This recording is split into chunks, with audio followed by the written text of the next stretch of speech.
आज हूँ भाद्र मास शुक्ल पक्ष द्वादशी तिथि।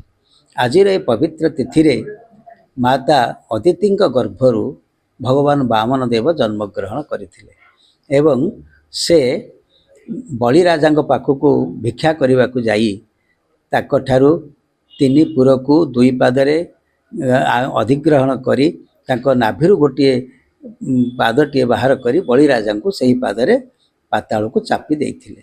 सही स्मृति रे आज मध्य श्रीमंदिर रे यही वामन जन्म नीति अनुष्ठित हो। श्री जगन्नाथ महाप्रभु होचंती सत्य जुगर वामन, सेथिपाई तांकर नीति आज श्रीमंदिर रे अनुष्ठित हो। महाप्रभुंकर अन्यान्य नीति बढ़ी जितेबाला दीपहर धूप सरे सेतेबेले जय विजय द्वार बंद हुए एवं भंडार घर सम्मुख भाग पोछा मरा जाई सेठारे पंचवर्ण मुरुजरे पूजापंडा सामंत से गोटे जन्म मंडल काटती एवं से जन्म मंडल उपरकू दक्षिणी घरु श्री मदन मोहन आज्ञामाला पाई आसी विजय करती एवं से ही जन्म मंडल उपर गोटे सुवर्णर वामन प्रतिमा मध्य उपस्थित रुहंती।